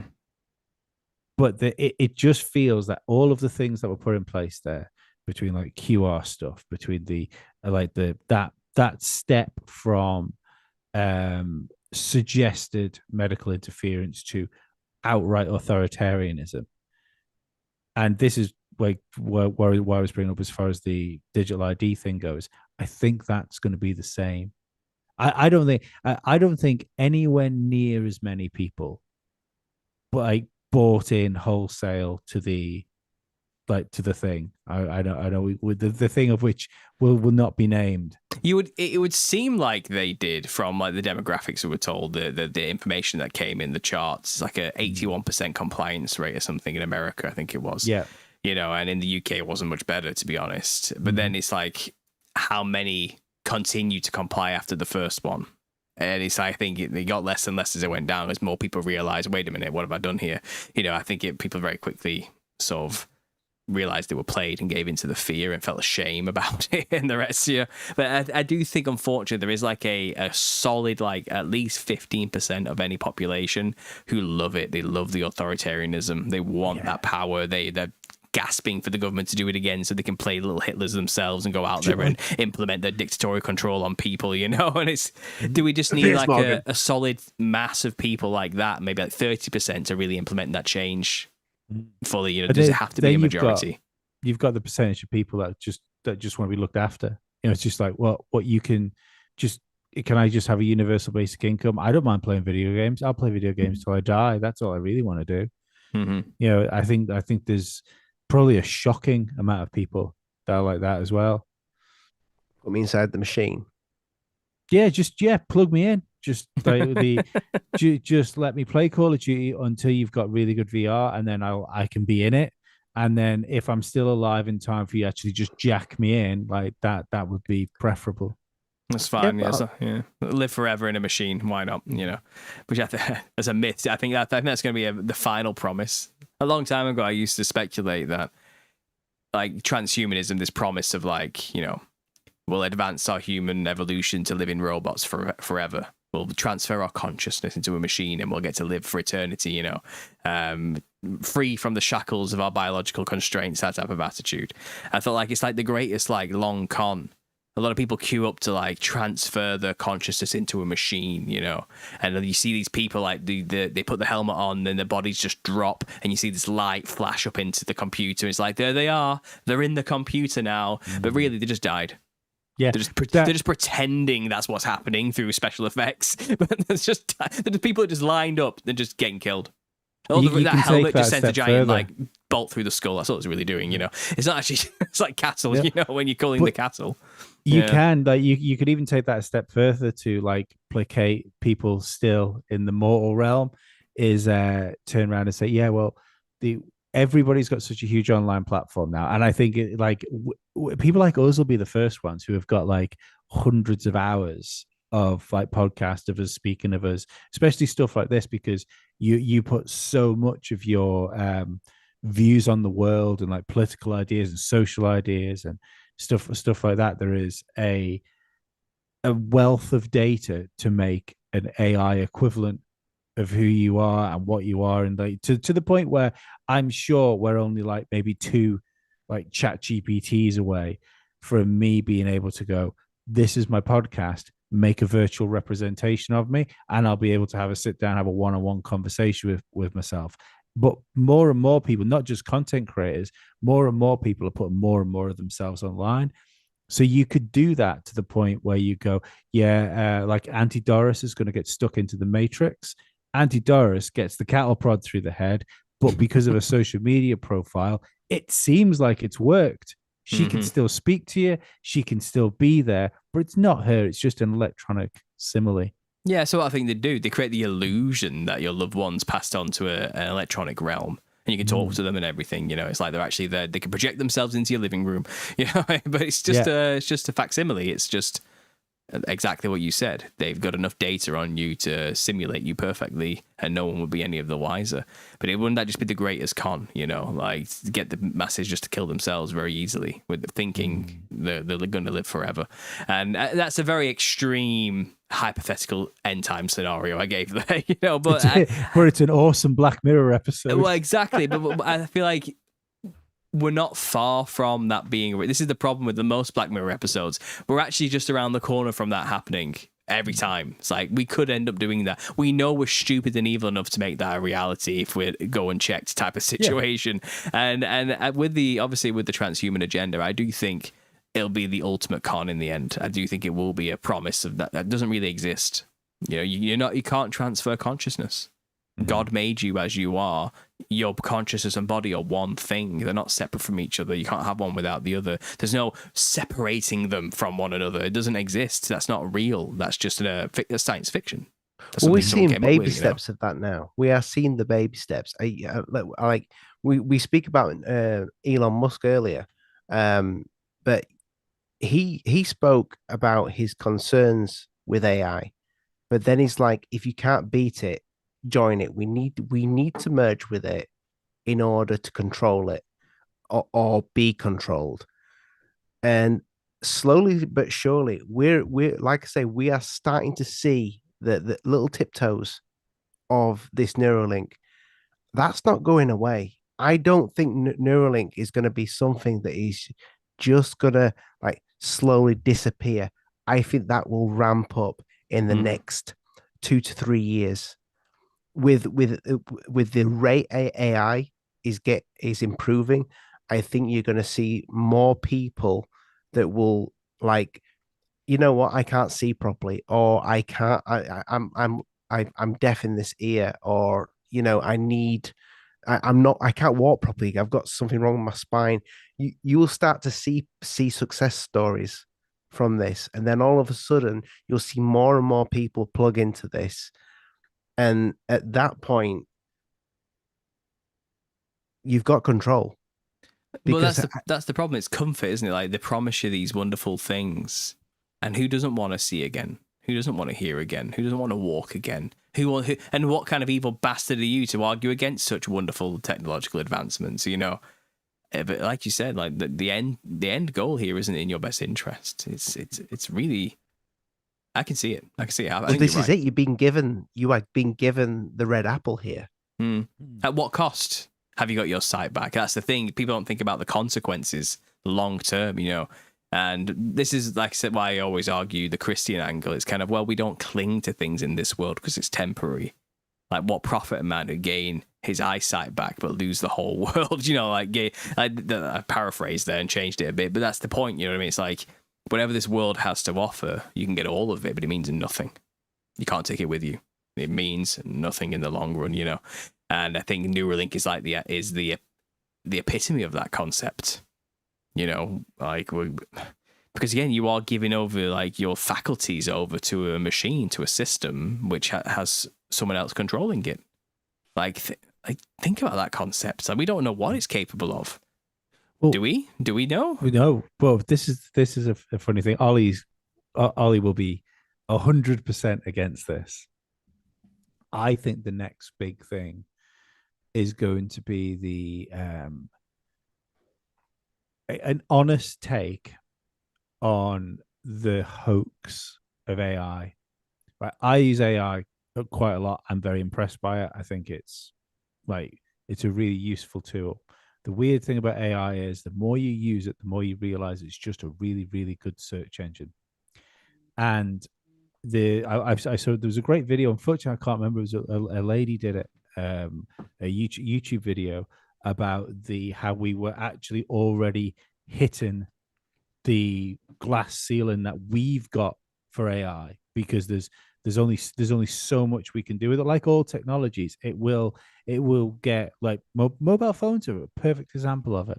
Mobile phones went from Nokia's that we were playing Snake on to mobile computers. And then, but as soon as they got to mobile computers, it was then incremental things to the point where what's a new phone now? It's a slightly better camera.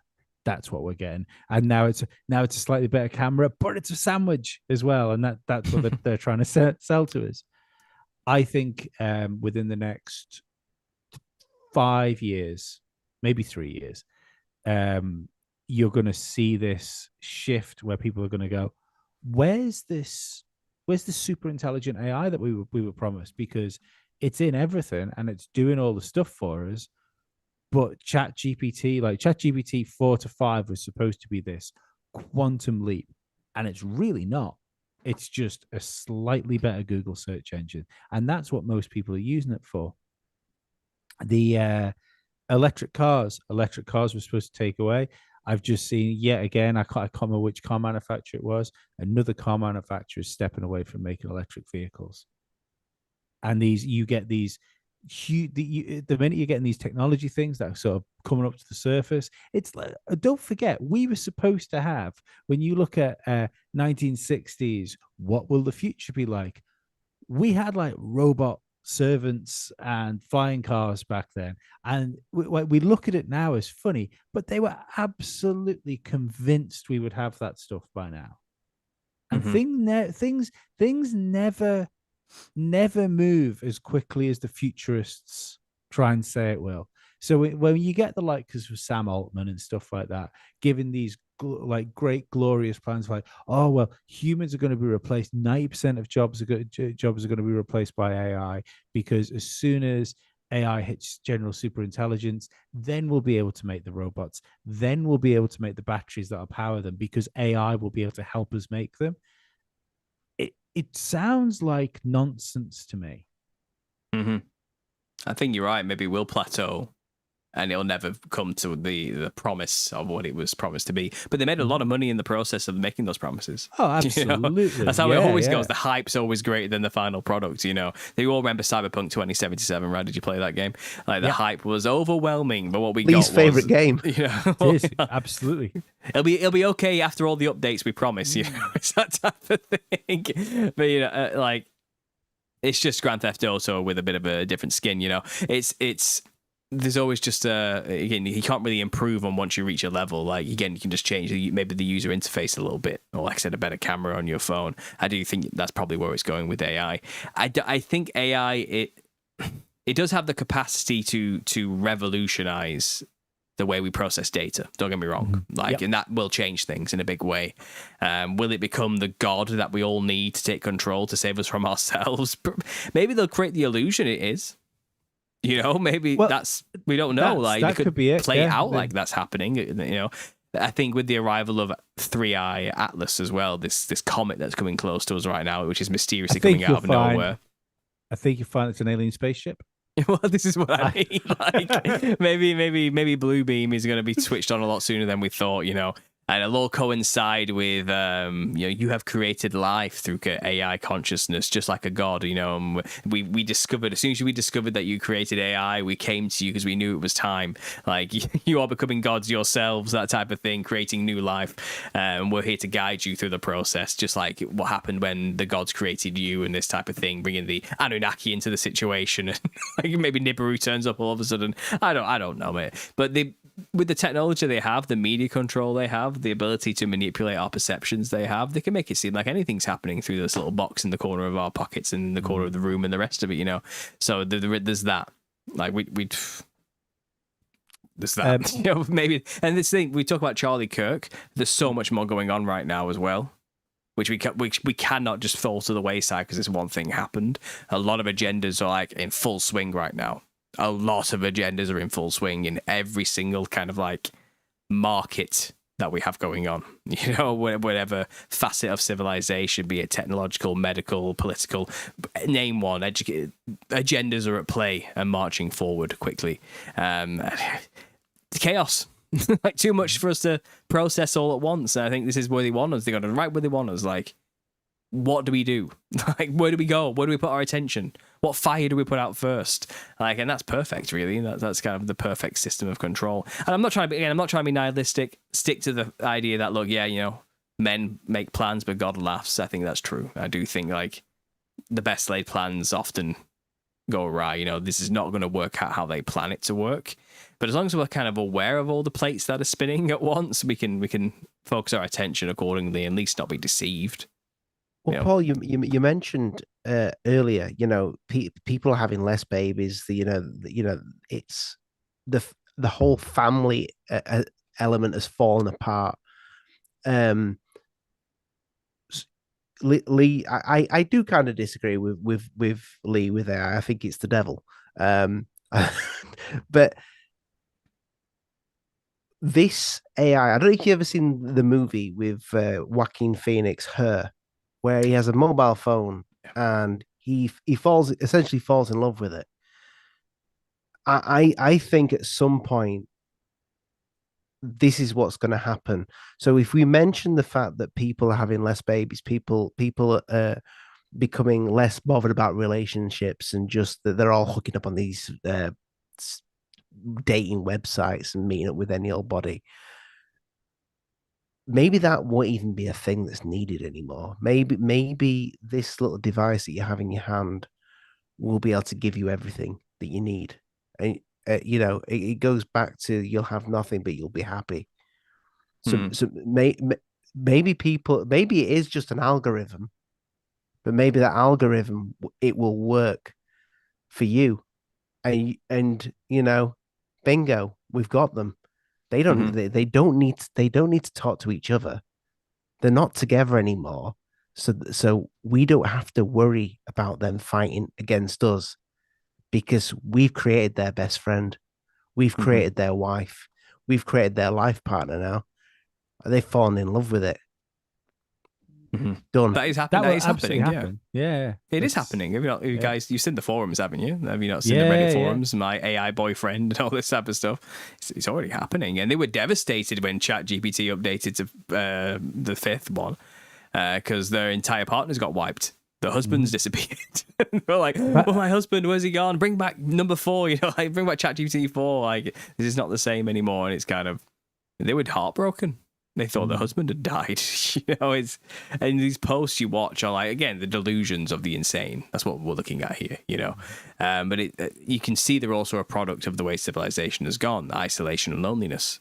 It's like, and the justification, you listen to them, and obviously they always have a justification, is they're better than real people. Real people let you down. Real people lie to you. Real people cheat. Real people, you know, are unpredictable. Real people are just terrible and racist, and the rest of the throw in left-wing buzzword here, you know. It's like, at least with the AI boyfriend, it's everything I need him to be and what I want him to be, and he's perfect, and he'll never question me or go against me or hurt me or break up with me and all this type of thing, and I get to dictate the terms of the relationship. Why wouldn't I do it? That's sound logic, really, when you think about it. Like, that's okay. Yeah. I can't argue with that. It's delusional, but I can't argue with it. Like, it's kind of, if life is meaningless and nihilistic and existence is pain, then yeah, of course you're going to have that worldview, and you can't argue against that worldview if they see it that way. Yeah, I think the terrifying thing there is that being aimed towards young men.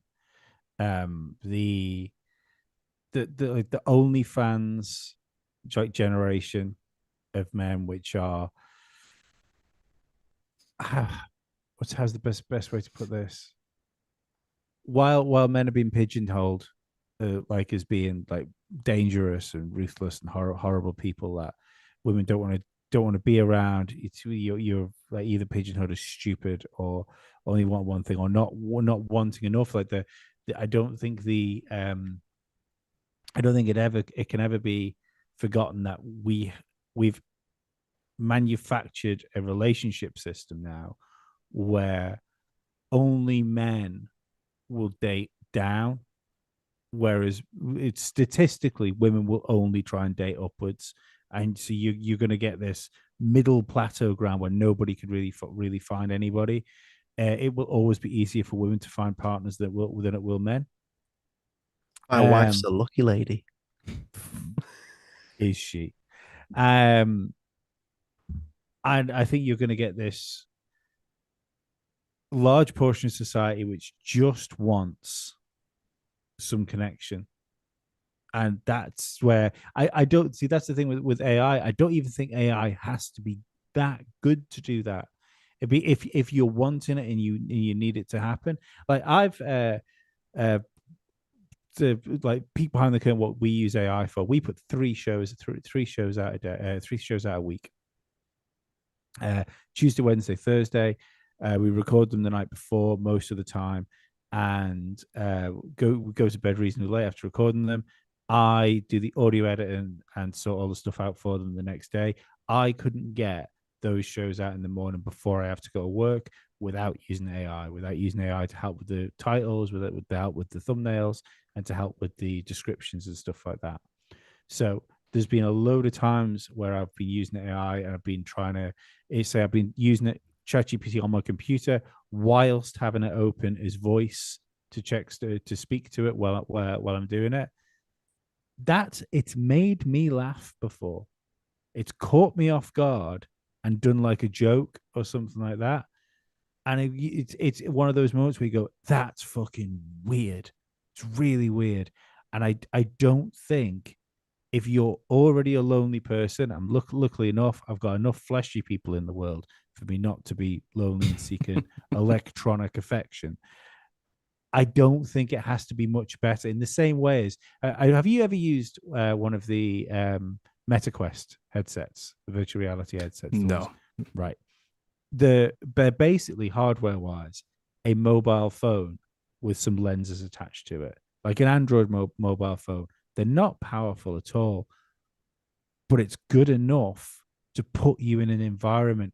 It's the virtual reality doesn't need, because it's so immersive, it doesn't need like top end PC graphics to actually suck you in. And I think that's going to be the same for the electronic companions. I don't think they're going to have to be perfect. I don't think we're going to need generative AI. It just needs to do a good enough job of an impression of somebody. But it's kind of a change of subject. But have you heard of the mouse utopia? Is that an animation? No, it was an experiment done. So where a guy built a living accommodation. It's a real thing. He's done a show on it, Lee. Yeah, I have. It comes out in about 2 weeks, I think, on our podcast on the free feed. It's a deep dive episode on it, because I don't think it's like 100% right, but I think if you take this and then you factor in social media, we might be able to see where everything's going wrong right now. This guy provided everything for the mice.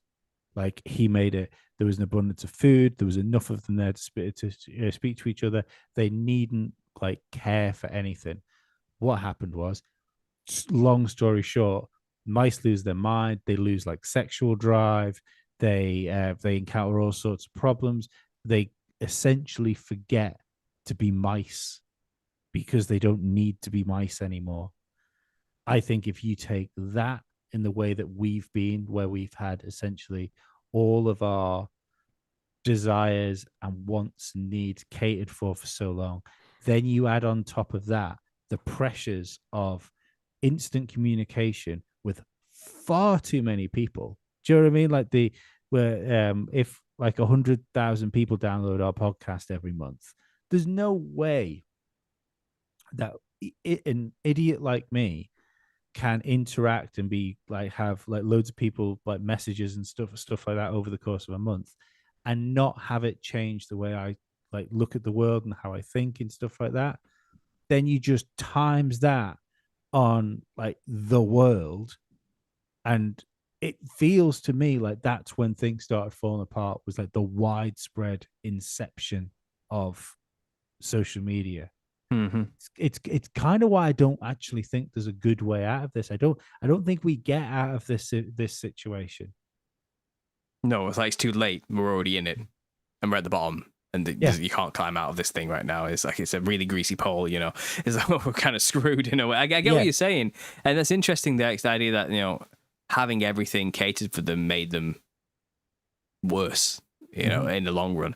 And yeah, I think this argument isn't basically the Brave New World kind of similar along the lines that everyone's placated, everyone's drugged up, everyone's happy. Is it the Soma they're taking or something like that? And I can see that when everything's perfect, you get bored as well. Yeah, and you destroy things just to make something happen. And I imagine the mice probably did something similar as well. I know that's been documented before. It's kind of when you have everything, like you be miserable. It's like the people who talk about heaven, this perfect place where everything's just wonderful and nothing ever goes wrong. And unfortunately, the way people are, that would be hell eventually. It's like that would become a problem. You know, it's kind of like we're at our best when we're dealing with conflict. I found myself, I am at my best when I am problem solving. Like when there's an issue going on in my world, like, and I mean like pressure, life or death stuff. Like, Paul, you need to find an income quickly, or you're going to starve, and your family's going to leave you, and everything's going to be terrible. All right, well, I better pull my finger out my ass and go and sort it out. And that's what you do. You do because you have no choice. If failure's not an option, when you're in that mode, I've found I've been the most productive, produced the best work, been hyper focused, have meaning imbued, happy. I'm actually happy when there's something to do. Look, you know what I mean? At some point, things got so fucking easy for us, and I don't get me wrong. I realize we have like lots of us have financial hardship right now. It's not what I'm getting at here. I understand people struggling that way, but at some point we lost that threat of having to do something. That for some reason we the amount of people that throw themselves into fucking ice baths now. Just because they need that sympathetic nervous system to go, I want you to get me out of this. They need stress, and they need to do something that they don't want to get in it. They don't want to do it, and it's an interesting thing for me that the idea of doing that, or like learning a martial art or something like that. These things have really picked up steam over the past like 7 or 8 years. And I think it's because people subconsciously desperately need challenge. They desperately need something. They need to be human. Yeah, essentially. Yeah, they need some sort of feeling of threat. Well, I think the rise of like gym culture as well kind of coincides with this quite well, which is great. Maybe that's good. Maybe everyone's just going to get absolutely jacked and healthy, and everything's going to be wonderful. Like, fingers crossed, that's how it works out. That's a healthy way to channel that need, you know? Yeah. But then at the same time, other people perhaps are channeling that need into killing people because it's hunter-gatherer stuff in their mind, and it's kind of, I just need to be human again. I need conflict. You know, I think your break things analogy is perfect, because it's one of the first times when I became accustomed to the term of like the progressive left. Was I was around 2016, 2017 sort of area. I can't remember where it was. It was when I was looking around. It was before, it must have been 2016. So I think it was before I was a father. And I realized there was something odd. I realized, I looked around. I couldn't put my finger on it. I didn't have the words for it, but I realized there was something odd. That's when, like, I still think one of the most pivotal books I've ever read was The Madness of Crowds by Douglas Murray. And I remember reading the part where he talked about the rise of the progressive left, and he said the problem is you're going to have a generation of people that are going to try and rip society apart with having no idea of how it was built in the first place. I think that's what you're saying about when people don't have anything to do, they'll just break stuff. But unfortunately, we are really dismantling the systems that make it easy for us to live and to get on with each other, without taking into consideration that the foundations took generations to build, and we're doing it we're destroying it in one generation. But if you look at like like the things that have been destroyed because this statue is racist or whatever. He had slaves, that trying to remove history, and then you're essentially changing what humans are supposed to be like. If you go let's go 30 years down the line from now, have we gone that far that we cannot get back to how we were as humans? Is it going to get to a point where everything will be forgotten? They will essentially wipe everything because they will be able to do that because we will be in the system. And that would, you could control. I think you could control humans very easily if you got them to forget that how if you got them to forget that they was human in the first place, if that makes sense.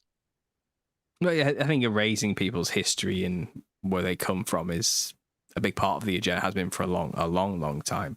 I think it coincides again with the long-term, like, well, where are we going agenda, evolutionary process agenda as well.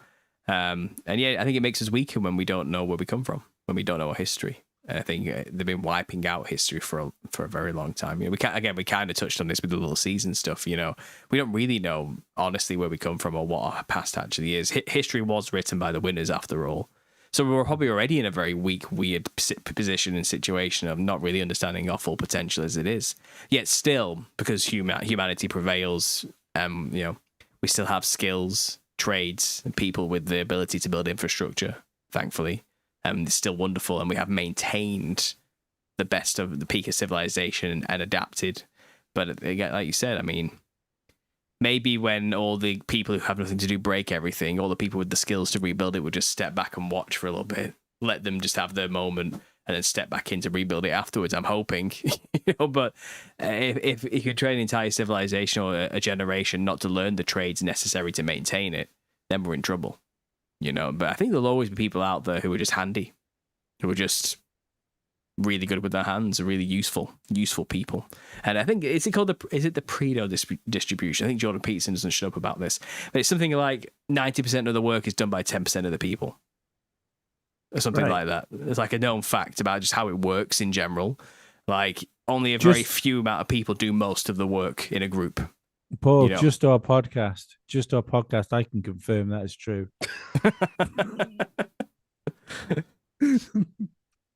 Well, there you go. I'm saying there's your evidence right there. Now, guys, I do have to say we're coming up to the 2-hour mark here, and I do actually have to get going in the next 5 minutes because I'm jumping on to talk with somebody from Australia for the other channel, the Understanding Creativity channel. But it's been good having you guys here. It's been a good conversation. I know we discussed Charlie Kirk at the start, and we've kind of drifted into other territory here because we are a conspiracy group, and this is what we do. We like to talk about things, of anything and everything in these sessions. But do you have any maybe final thoughts on the whole Charlie Kirk situation? Looking forward, do you have any maybe I hesitate to say predictions, but maybe like a bit of forethought of things to look out for before we close this out? I think there's going to be something similar happen again in the near future. I think that is whatever the desired effect is. I don't think one is enough.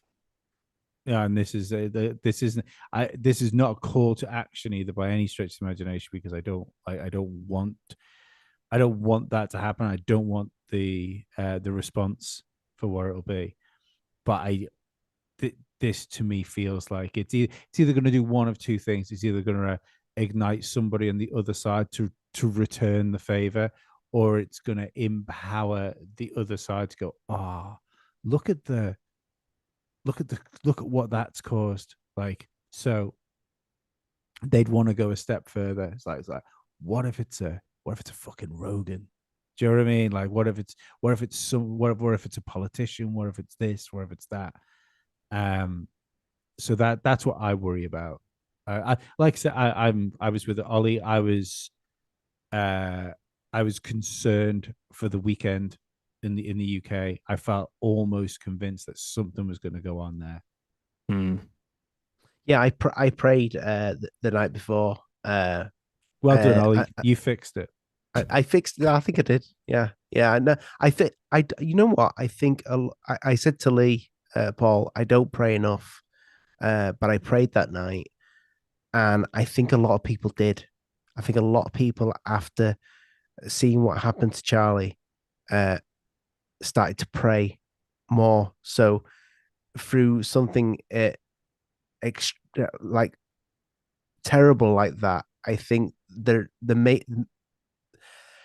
is going to sound all hippie, but I think there's goodness here from something so bad. So if its job was to make the world hate, I think I don't know if that's actually succeeded, because I think ways, I think more people are praying right now. I agree. I think you're right there. I think that's a good takeaway from this, Ollie. A good way to end it, to be honest.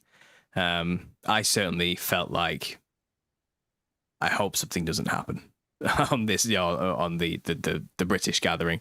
The timing was just too scary. Yeah, I could feel it. You could feel it. There was this sense of dread, wasn't it? Like, maybe you should cancel this, guys. I did feel like that. Like, maybe this is not a good idea, But thankfully, I think level which is heads probably did what they prevail. want people to do.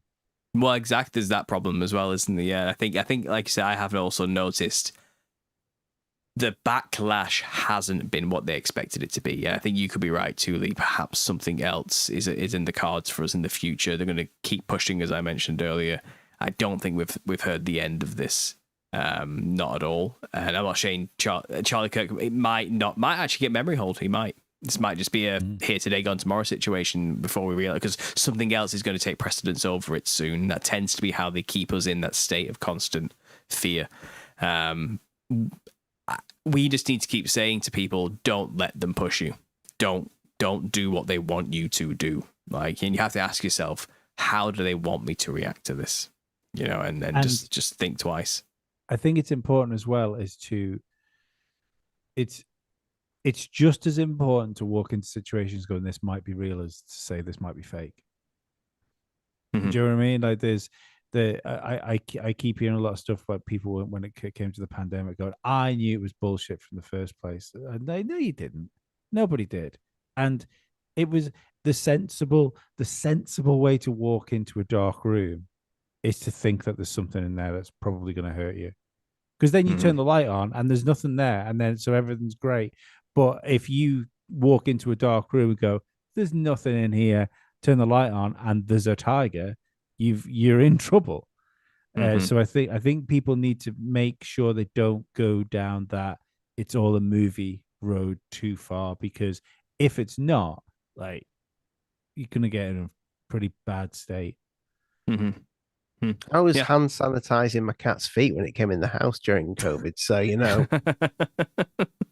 They got you on that one. Oh. Well, look, I think, like I said, that was probably just a test run to see how gullible we all are, to be honest. What can they get away with? I always see that event as kind of like how far can we take these people? What will they go along with? How ridiculous can we possibly get before they go, hang on a minute? I really feel like that's what that whole event was, a testing of the grounds. And yeah, I do feel like even this could be coinciding with what you mentioned there, Lee, like something else is on the horizon here. This is a part of that, again, the many straws that are going to snap that camel's back eventually. Like, there's more coming, definitely. But we'll have to just watch and see. Again, I don't make predictions. I will say this though, Paul. If the book had been out during COVID, the Nephilim clown book would have made a terrific face mask. I'm sure it would have. Yeah, I can't condone people going around dressing like clowns, unfortunately. So I disavow everything you just said there. But if anyone is interested in any Nephilim look like clowns merch, maybe a mug with my the words on it, you can get one of them from Fourth Wall by following the links down below, or get yourself a copy of the book, on Amazon if you want to do that instead. A shameless plug at the end there, and also you can get yourself one of these. Truth or Therapy Session t-shirts and hoodies, same place, link down below. But guys, obviously, thanks for doing this. Everyone listening, make sure to go check out their podcast, the Daily Conspiracy Podcast. 3 shows a week these guys pump out. They do a lot of work. They've got a big following out there these days, and again, it's good to have some British people in the game I can talk to at a reasonable time. Like I said, I've got to go schedule someone else now and talk to like 2 in the morning. It is what it is. You guys understand how this game works from our side of the pond, But I appreciate you doing this. I really do. Thank you. No, I enjoyed it. Thank you, mate. Thank you. No worries. Right. God bless, guys. Take it easy. And for everyone listening, as always, God bless.